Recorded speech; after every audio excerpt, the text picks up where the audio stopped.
So welcome back to the my channel learn academy. आज की इस वीडियो में हम इकोनॉमिक्स का आंसर की देखने वाले। इकोनॉमिक्स जो कॉमर्स वालों का जो इकोनॉमिक्स हुआ है 1 फरवरी को, उसका आज हम आंसर की देखने वाले हैं, उसको सॉल्व करने वाले हैं। तो चलिए करते हैं आज की वीडियो की शुरुआत। ये सब इंस्ट्रक्शन सब है, आई होप आप लोगों ने पढ़कर अच्छे से इसको बनाया होगा। तो हमारा सबसे पहला क्वेश्चन है, into how many periods has Marshall divided production time on the basis of supply। यानी कि सप्लाई के बेसिस पे मार्शल ने टाइम को डिवाइड किया है, पीरियड को डिवाइड किया है। वो कितने पीरियड में डिवाइड किया है? तो मार्शल ने 3 पीरियड में डिवाइड किया है, एक वेरी शॉर्ट टाइम, एक शॉर्ट टाइम और एक लॉन्ग रन डिवाइड किया था। चलिए दूसरे क्वेश्चन को देखते हैं। Market price is found in, यानी मार्केट प्राइस किस मार्केट में पाया जाता है? तो आप सबको पता होगा कि मार्केट प्राइस जो पाया जाता है वो वेरी शॉर्ट पीरियड मार्केट में पाया जाता है। मार्शल ने जो 3 पीरियड डिवाइड किया है ये वही है, very short period, long period, very long period. तो ये जो मार्केट प्राइस जो पाया जाता है वो वेरी शॉर्ट पीरियड मार्केट में पाया जाता है। चलिए नेक्स्ट क्वेश्चन देखते हैं। In very short period supply will be, यानी कि बहुत ही कम समय में सप्लाई क्या होगा? तो बहुत ही कम समय में हम सप्लाई को चेंज नहीं कर पाते हैं, तो सप्लाई जो होता है वो परफेक्टली इन इलास्टिक होता है। चलिए नेक्स्ट क्वेश्चन देखते हैं। In equilibrium situation the amount to be sold is equal to amount to be purchase, market supply is equal to market demand. तो यहाँ पर सही जो करेक्ट अप्रोप्रिएट आंसर होगा, इक्विलिब्रियम का सिचुएशन की बात करें तो वहाँ पर डिमांड और सप्लाई की बात होगी, तो वहाँ पे मार्केट डिमांड मार्केट सप्लाई की इक्वल होगा, बराबर होगा। तो हमारा सही आंसर हो जाएगा ऑप्शन बी। चलिए नेक्स्ट क्वेश्चन देखते हैं। Price of a good is determined at a point where, यानी किसी भी गुड का जो प्राइस डिटरमाइन किया जाता है किस पॉइंट पर डिटरमाइन किया जाता है? तो उस पॉइंट पर डिमांड डिटरमाइन किया जाता है जहाँ पर डिमांड और सप्लाई दोनों एक दूसरे की इक्वल होगा उस कमोडिटी का, उस गुड्स का। तो demand of commodity and supply of commodity are equal, वहीं पर क्या होगा? इसका प्राइस डिटरमाइन होता है किसी भी गुड का, किसी भी फैक्टर का। चलिए नेक्स्ट क्वेश्चन देखते हैं। Which of the following statement is correct, यानी कौन सा स्टेटमेंट इसमें से करेक्ट है? The demand for labour comes from producer, यानी कि लेबर की जो डिमांड करेगा वो प्रोड्यूसर करेगा, सही बात है। लेबर की डिमांड जो है उसकी प्रोडक्टिविटी पर डिपेंड करता है कि वो कितना प्रोडक्टिव है, तो ये भी सही बात है। और एमपी मार्जिनल प्रोडक्ट जो किसी 1 यूनिट लेबर का देखना है तो उसके लिए टोटल प्रोडक्ट किसी लेबर का और में से टोटल प्रोडक्ट उससे कम लेबर वाले में से क्या करेंगे? माइनस कर देंगे, तो हमारा मार्जिनल प्रोडक्ट आ जाएगा। तो यहाँ पर तीनों स्टेटमेंट सही है, तो हमारा आंसर हो जाएगा ऑप्शन डी। चलिए नेक्स्ट क्वेश्चन देखते हैं। Due to price ceiling what situation arise in market, यानी कि जब जो गवर्नमेंट प्राइस सीलिंग करता है तो उसमें कौन सी सिचुएशन आती है? तो प्राइस सीलिंग इक्विलिब्रियम प्राइस से नीचे होता है। तो इक्विलिब्रियम प्राइस से जब नीचे होगा तो क्या होता है? इसमें डिमांड ज़्यादा होता है और क्वांटिटी सप्लाई कम होता है। फिर डिमांड विल बी लार्जर और deficiency in goods will remain, यानी कि डिमांड ज़्यादा होगा और गुड्स में डिफिशियंसी आ जाएगी, यानी गुड कम पड़ जाएगा, सप्लाई कम हो जाएगा। और ब्लैक मार्केटिंग पॉसिबल हो जाता है क्योंकि प्रोड्यूसर को लगता है कि उसका सामान बहुत सस्ते में बिक रहा है, तो वो ब्लैक मार्केटिंग करने लगता है।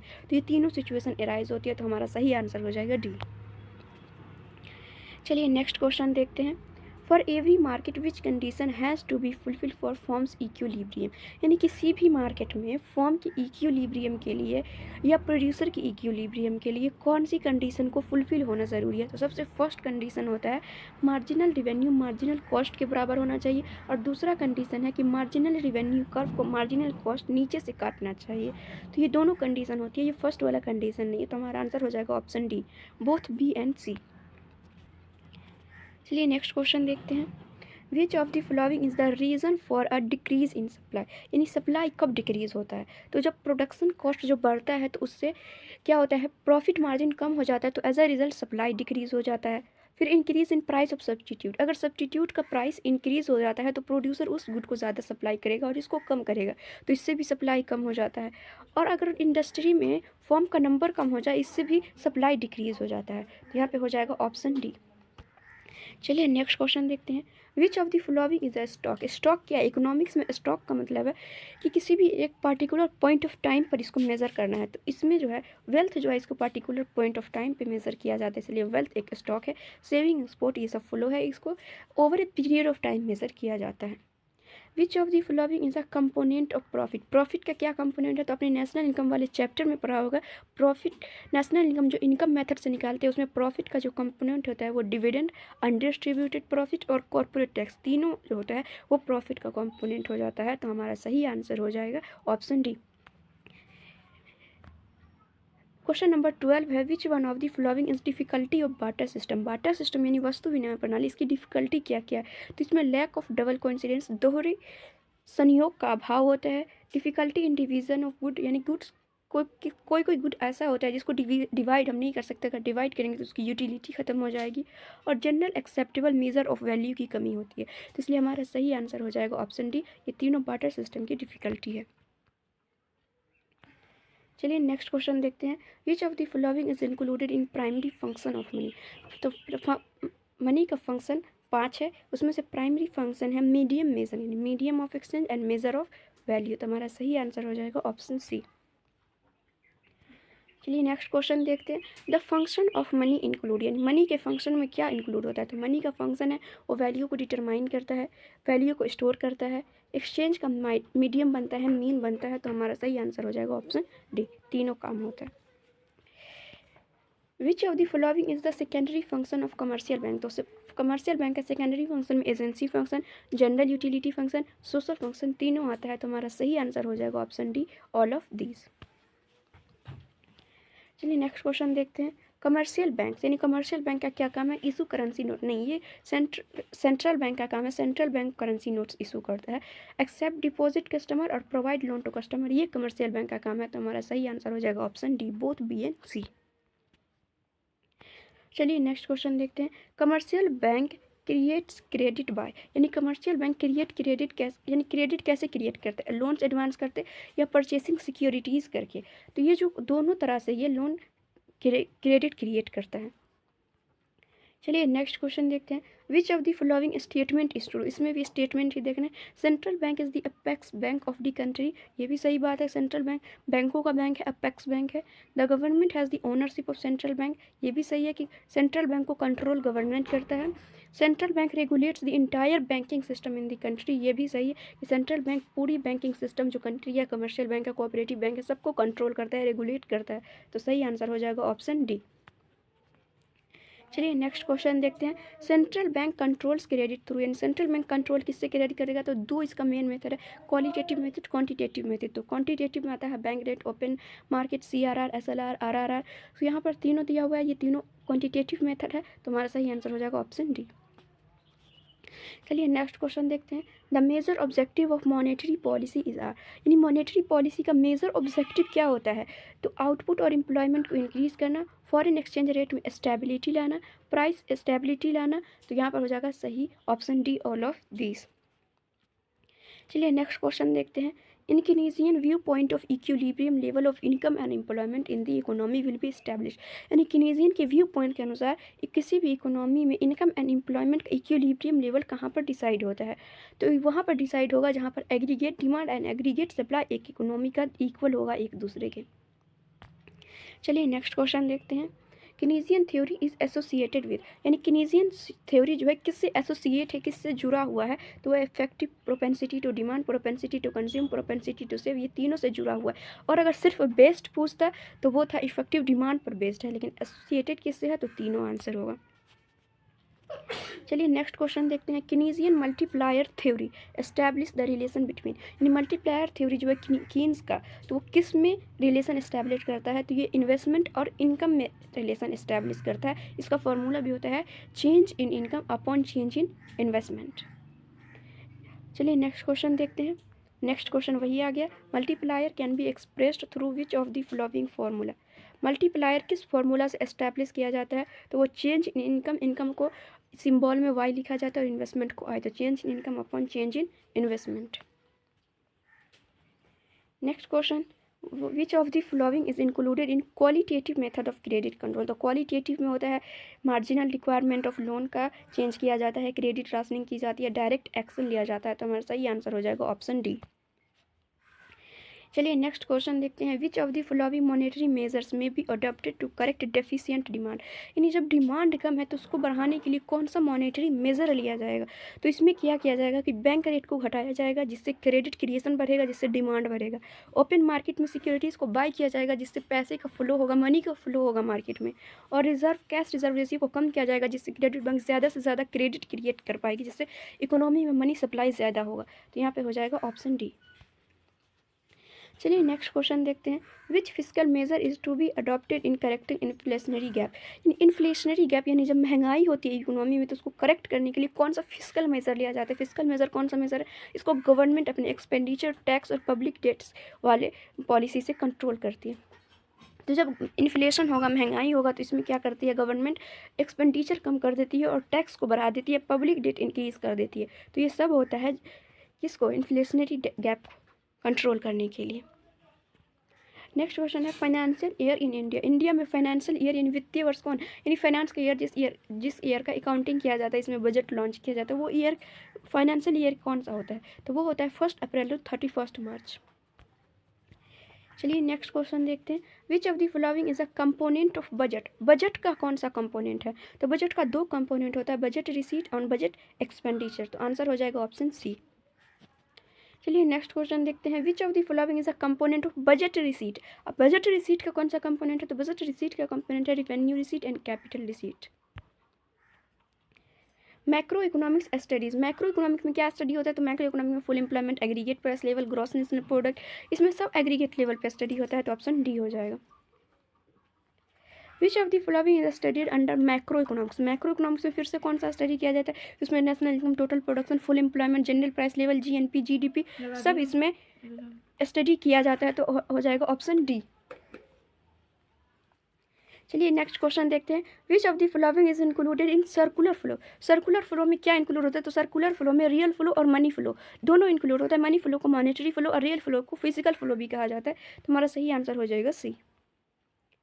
क्वेश्चन नंबर 34 है, which of the following is included in stock. फिर से वही बात, स्टॉक जिसको एक पर्टिकुलर पॉइंट ऑफ टाइम पे मेजर किया जाता है। तो वो quantity of money, wealth, quantity of wheat store in warehouse, ये भी एक पर्टिकुलर पॉइंट पर मेजर किया जाता है कि वेयर हाउस में कितनी क्वांटिटी में व्हीट स्टोर किया जा सकता है। तो आंसर हो जाएगा डी। चलिए नेक्स्ट क्वेश्चन देखते हैं, which of the following is included in real flow. तो रियल फ्लो में गुड्स एंड सर्विस दोनों का फ्लो इंक्लूड हो जाता है। यहाँ पे बहुत सारे स्टूडेंट कंफ्यूज हो जाते हैं कि रियल फ्लो है तो गुड्स होगा, लेकिन रियल फ्लो में गुड्स और सर्विस दोनों होगा, और मनी फ्लो में सिर्फ मनी वाला होगा। तो हमारा सही आंसर हो जाएगा ऑप्शन सी। नेक्स्ट क्वेश्चन है, विच वन इज ट्रू। तो कौन सा ट्रू है, तो उसको पहले हमें चेक करना पड़ेगा। जीडीपी प्लस डेप्रिसिएशन, तो जीडीपी तो खुद ग्रॉस है, उसमें डेप्रिसिएशन जोड़कर क्या बनेगा। फिर जीएनपी प्लस डेप्रिसिएशन, फिर भी ग्रॉस में डेप्रिसिएशन जुड़ेगा नहीं, ग्रॉस में डेप्रिसिएशन घट कर नेट बनेगा। तो हमारा सही आंसर हो जाएगा ऑप्शन सी। नेक्स्ट क्वेश्चन है, what is consumption of fixed capital. यानी फिक्स्ड कैपिटल का जो कंजम्पशन होता है उसको वो क्या कहलाता है। तो वो कहलाता है depreciation. Which of the following affects national income. National income को कौन अफेक्ट करता है। तो goods and service tax, corporation tax, subsidy, सब अफेक्ट करता है नेशनल इनकम को। विच of the following service included in secondary sector. Secondary sector में मैन्युफैक्चरिंग सर्विस इंक्लूड किया जाता है, बैंकिंग, इंश्योरेंस, ट्रेड, ये सब टर्सरी सेक्टर में आते हैं। Which one is included in primary sector. तो प्राइमरी सेक्टर में लैंड, फॉरेस्ट, माइनिंग, जो भी नेचुरल रिसोर्सेज से रिलेट करेगा वो सब प्राइमरी सेक्टर में आएगा। नेक्स्ट क्वेश्चन है, micro economics include. Micro economics में क्या इंक्लूड होता है। माइक्रो यानी छोटे लेवल पे। तो इंडिविजुअल लेवल पे जो भी स्टडी होगा, स्मॉल लेवल पर जो भी स्टडी होगा, सब आएगा माइक्रो में। तो individual unit, small variable, individual price determination, सब आएगा। तो हमारा आंसर हो जाएगा option D. Micro economics studies, micro economics में क्या स्टडी होता है। फिर वही बात, प्रोडक्ट प्राइस का डिटर्मिनेशन, फैक्टर प्राइस का डिटर्मिनेशन, इकोनॉमिक वेलफेयर, तीनों इसमें स्टडी किया जाता है। ये इसका स्कोप है। तो option D. Who was the father of economics. तो फादर ऑफ इकोनॉमिक्स है एडम स्मिथ। अगर यहाँ पे पूछता फादर ऑफ मैक्रो इकोनॉमिक्स किया कौन है, तो वो होता है जेएम किन्स, जिसका ऑप्शन में भी नहीं है, तो कोई टेंशन ही नहीं है। चलिए नेक्स्ट क्वेश्चन देखते हैं, which of the following statement is true. इसमें फिर से स्टेटमेंट देखना है। तो ह्यूमन वांट इन्फिनाइट है, रिसोर्सेज लिमिटेड है, स्केयरसिटी की प्रॉब्लम जो होता है वो चॉइस को बढ़ते देती है। तो ये तीनों स्टेटमेंट ट्रू है। Next question, to which factor is economic problem basically related to. In economic problem जो है किस फैक्टर से बेसिकली रिलेट करता है। तो वो बेसिकली जो रिलेट करता है इकोनॉमिक प्रॉब्लम वो चॉइस। अगर चॉइस की प्रॉब्लम ना होती तो इकोनॉमिक प्रॉब्लम ना होता। Next question, which economy has a coexistence of private and public sector, यानी कौन सी इकोनॉमी में प्राइवेट एंड पब्लिक सेक्टर एक दूसरे से को एग्जिस्ट करते हैं। तो नाम से ही पता चल रहा है कि दोनों मिक्स होगा तो मिक्स्ड इकोनॉमी कहलाएगा। नेक्स्ट क्वेश्चन है, which of the following is the characteristics of utility. Utility मतलब होता है वन सेटिस्फाइंग पावर, इसकी कैरेक्टरिस्टिक क्या है। तो एक साइकोलॉजिकल फिनोमिनान है जो किसी भी पर्सन के मेंटल एक्टिविटी पर डिपेंड करता है। ये सब्जेक्टिव होता है, ये रिलेटिव कंसेप्ट होता है। तो ये हो जाएगा all of these. Consumer behaviour study, consumer behaviour को स्टडी केस में किया जाता है, कंज्यूमर बिहेवियर को इंडिविजुअल लेवल पर स्टडी किया जाता है। तो ये माइक्रो इकोनॉमिक्स में स्टडी होगा। नेक्स्ट क्वेश्चन है कि वो basically propounded the concept of law of equi marginal utility. तो ये मैं बहुत सारे पिछले वीडियो में बता चुकी हूँ कि गोसन का दो लॉ है, law of diminishing marginal utility, law of equi marginal utility. Law of diminishing marginal utility first law है और law of equi marginal utility second law है। तो ये लॉ किसका है इस क्वेश्चन में पूछ रहा है, तो वो गोसन का है। नेक्स्ट क्वेश्चन है, the capacity of a commodity to satisfy human wants. किसी भी ह्यूमन वांट्स को सेटिस्फाई करने के लिए किसी भी कमोडिटी की जो कैपेसिटी होती है वही तो यूटिलिटी कहलाती है। नेक्स्ट है फॉर कंट्रोलिंग इन्फ्लेशन। इन्फ्लेशन को अगर कंट्रोल करना, महंगाई को कंट्रोल करना है तो बैंक रेट को बढ़ाना होगा जिससे मनी सप्लाई कम होगी। Where is the headquarter of RBI. RBI का जो हेड क्वार्टर है वो मुंबई में।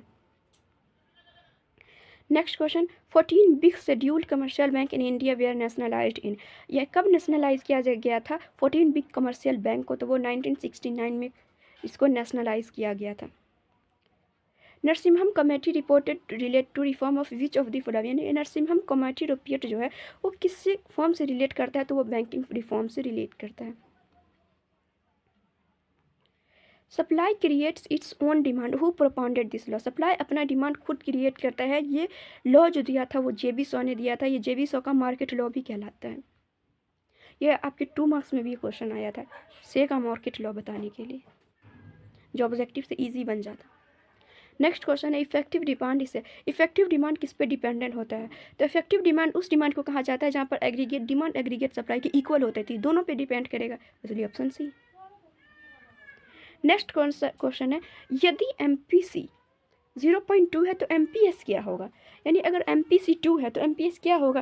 तो हमारा जो MPC और MPS दोनों का जो एडिशन होता है वो क्या होता है, 1 होता है। तो अगर MPC 0.2 है तो MPS 0.8 होगा। Simple, so simple. Average propensity to consume किसके बराबर होता है, तो वो कंजम्पशन अपॉन इनकम होता है। नेक्स्ट क्वेश्चन है, which of the following is the determining factor of equilibrium income in Keynesian view point. तो एग्रीगेट डिमांड और एग्रीगेट सप्लाई दोनों डिटरमाइनिंग फैक्टर है जिसके इक्वलिटी पर इनकम एंड एम्प्लॉयमेंट का इक्विलिब्रियम डिटरमाइन किया जाता है। Which element is essential for demand. तो डिमांड के लिए क्या एसेंशियल है, डिज़ायर टू कंजम्पशन होना चाहिए, गिवन प्राइस होना चाहिए, विलिंगनेस टू स्पेंड फैक्टर होना चाहिए, all of this. In which type of goods price fall doesn't make any increase in demand. यानी किस टाइप की गुड में प्राइस फॉल जो होता है डिमांड में कोई इंक्रीजमेंट नहीं लाता है, तो वो गुड होता है necessary good. Next question, for normal good law of demand state dash relationship between price of good and quantity of good. यानी कि लॉ ऑफ डिमांड जो है नॉर्मल गुड के केस में अगर प्राइस और क्वांटिटी डिमांड का देखें तो इसमें इन्वर्स रिलेशनशिप होता है। प्राइस बढ़ेगा तो नॉर्मल गुड की डिमांड कम होगी, और अगर प्राइस कम होगा तो नॉर्मल गुड की डिमांड बढ़ जाएगी। नेक्स्ट क्वेश्चन है, the example of substitute good are. Substitute good का एग्जाम्पल क्या है, तो टी और शुगर ये सब्सटीट्यूट नहीं है, सू और सॉक्स भी सब्सटीट्यूट नहीं है, टी और कॉफ़ी सब्सटीट्यूट है, इसको एक दूसरे की जगह पर यूज़ किया जाता है। Price elasticity of demand for given good क्या होगा, तो इसका पॉजिटिव होगा, और इनकम पूछे तो negative. The factor affecting elasticity of demand is. Elasticity of demand को अफेक्ट करने वाला फैक्टर कौन है, तो नेचर ऑफ गुड भी इसको अफेक्ट करता है, प्राइस लेवल भी अफेक्ट करता है, इनकम लेवल भी अफेक्ट करता है, तो all of these. Next question है, if the demand for a good is change by 60% due to 40% change in price. तो इलास्टिसिटी क्या होगा, तो इलास्टिसिटी होता है percentage change in quantity demanded upon percentage change in price. तो दोनों को 60/40 करेंगे तो 1.5 आएगा, लेकिन इन दोनों के बीच में इन्वर्स रिलेशन होता है, इसलिए इन्वर्स यानी निगेटिव मार्किंग देंगे तो -1.5 हो जाएगा। Next question, which of the following laws explain the short run production function. तो शॉर्ट रन प्रोडक्शन फंक्शन को जो एक्सप्लेन करता है वो है law of variable proportion. Law of return to scale किसको करेगा, लॉन्ग रन प्रोडक्शन फंक्शन को। और ये दोनों, ये लॉ ऑफ डिमांड प्राइस और क्वांटिटी डिमांड के बीच में रिलेशन बताता है, और इलास्टिसिटी ऑफ डिमांड तो इसका बताता है कि प्राइस में कितना चेंज होने की वजह से डिमांड कितना चेंज होगा। Next question, in which stage of production a rational producer like to operate in condition short run production. एक रैशनल प्रोड्यूसर जो होता है वो शॉर्ट रन प्रोडक्शन में किस फेज में अपना प्रोडक्शन करने के लिए एक्साइटेड होगा या करेगा, तो वो है सेकेंड स्टेज में। नेक्स्ट क्वेश्चन है, which factor among the following we find in short run production process. Short run में फिक्स और वेरिएबल दोनों फैक्टर होते हैं। फर्म गेट प्रॉफिट, फर्म को प्रॉफिट कब होगा, जब एवरेज रिवेन्यू एवरेज कॉस्ट से ज़्यादा होगा। ऐसे में तो लॉस हो जाएगा ये एवरेज कॉस्ट अगर ज़्यादा होगा तो, और इसमें कुछ नहीं होगा, नो प्रॉफिट नो लॉस। अगर प्रॉफिट कब होगा, जब रिवेन्यू ज़्यादा होगा कॉस्ट से। सप्लाई किससे एसोसिएट करता है, तो सप्लाई एक टाइम पीरियड और प्राइस दोनों से एसोसिएट करता है, संबंधित है। Which of the following source law of supply का फंक्शन क्या है, लॉ ऑफ सप्लाई सप्लाई और प्राइस के बीच में रिलेशन बताता है, तो लॉ ऑफ सप्लाई का फंक्शन में क्या आ जाएगा, supply is the function of price. Next question, the measurement of the elasticity of supply is made known as. In elasticity of supply को मेजर करने का यही होता है, change in quantity supplied upon quantity upon change in price upon price. इसमें percentage होगा, दोनों में 100 से मल्टीप्लाई होगा, लेकिन इसको जब फॉर्मूला में लिखा गया तो 100 एक दूसरे से कट जाता है, इसी वजह से इस तरह से इसको लिखा गया है, इसलिए कन्फ्यूज होने की कोई ज़रूरत नहीं है। The elasticity of a straight line supply curve originating from origin of axes, यानी कि अगर किसी भी एक्सेस के ओरिजिन से अगर कोई स्ट्रेट लाइन जाएगा तो इसका कभी भी इलास्टिसिटी जो होगा वो इक्वल टू यूनाइटी होगा, यानी 1 होगा। नेक्स्ट क्वेश्चन, अंडर सेचरस पैरिबस, यानी अगर बाकी चीज़ों को हम कांस्टेंट रख दे, बाकी फैक्टर्स को कांस्टेंट रख दे, तो क्वांटिटी सप्लाइड एक गुड का इंक्रीज करता है 6% से, प्राइस इंक्रीज करने की वजह 5% से, तो इलास्टिसिटी क्या होगा, तो 6/5 क्या होगा, 1.2। Market situation where there is only one buyer, only one buyer कहाँ होता है, मोनोपोली मार्केट में होता है। In which market is product differentiation found, product differentiation किस में पाया जाता है, मोनोपोलिस्टिक में। अब हम थोड़ा स्पीड में लेंगे क्योंकि बहुत सारा क्वेश्चन हो गया, बहुत इजी क्वेश्चन था, इसलिए इसमें ज़्यादा डिस्कस करने की भी ज़रूरत नहीं है। नेक्स्ट क्वेश्चन था, कंसेप्ट ऑफ मोनोपोलिस्टिक कंपटीशन किसने दिया था, चैम्बरलिन ने दिया था। What is the type of demand curve of monopoly, monopoly का जो डिमांड कर्व होता है वो कैसा होता है, तो मोनोपोली का डिमांड कर्व होता है इलास्टिक होता है। What will be investment multiplier, अगर MPC 0.2 है तो MPC अगर 0.2 है तो MPS क्या हो जाएगा, MPS हो जाएगा 0.8, तो इन्वेस्टमेंट मल्टीप्लायर क्या होगा 1/0.8, तो हो जाएगा 1.25। नेक्स्ट क्वेश्चन है, फॉरेन एक्सचेंज रेट डिटरमाइन कहाँ पे होता है, डिमांड और सप्लाई, जहाँ पर फॉरेन एक्सचेंज मार्केट में बराबर होता है। वो determine foreign exchange rate, demand and supply determine करता है। During Brayton would system most country के पास क्या था, फिक्स्ड एक्सचेंज रेट था। Use of the following is included in invisible item, invisible जिसको हम टच नहीं कर सकते, बस एक सर्विस की तरह होता है, वो बैंकिंग, कम्युनिकेशन, शिपिंग सब होते हैं। नेक्स्ट क्वेश्चन है, which of the following is included in item of capital account, capital account के आइटम में तीनों इंक्लूड होते हैं। Next question, which of the following does not come in capital account, तो कैपिटल अकाउंट में क्या नहीं आता, गवर्नमेंट ट्रांजेक्शन आता है, डायरेक्ट इन्वेस्टमेंट आता है, यूनिलेटरल ट्रांसफर, ये करंट अकाउंट का कंपोनेंट है। डिफ्लेशनरी गैप का फॉर्मूला क्या है, पोटेंशियल जीडीपी में से एक्चुअल जीडीपी माइनस करने पर क्या आएगा, डिफ्लेशनरी गैप आएगा। Which of the following is the reason of appearing surplus demand कब होगा, जब पब्लिक एक्सपेंडिचर बढ़ जाता है, मनी सप्लाई बढ़ जाता है, टैक्स कम हो जाता है, सबसे इन्फ्लेशनरी गैप आता है, सरप्लस डिमांड आता है। The difference between aggregate demand above full employment, aggregate demand at full employment level, तो ये क्या कहलाएगा, इन्फ्लेशनरी गैप कहलाएगा। What is the factor of production, land labour capital. With the increase in production the difference between total cost and total fixed cost, यानी जैसे जैसे production बढ़ेगा तो टोटल कॉस्ट और टोटल फिक्स्ड कॉस्ट का difference क्या आएगा, सबसे पहले टोटल कॉस्ट और टोटल फिक्स्ड कॉस्ट का डिफरेंस होता है टोटल वेरिएबल कॉस्ट, और जैसे प्रोडक्शन बढ़ेगा तो टोटल वेरिएबल कॉस्ट बढ़ता है। Which of the following factor are there in short run production, ये क्वेश्चन रिपीट है, वही है, फिक्स्ड और वेरिएबल दोनों आते हैं। तो alternative name of opportunity cost क्या है, इकोनॉमिक कॉस्ट है।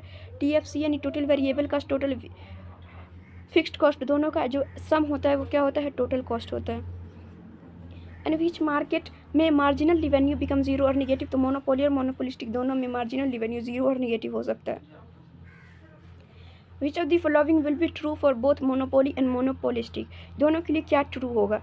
तो इसका जो होता है प्राइस जो होता है मार्जिनल रेवेन्यू के बराबर होता है।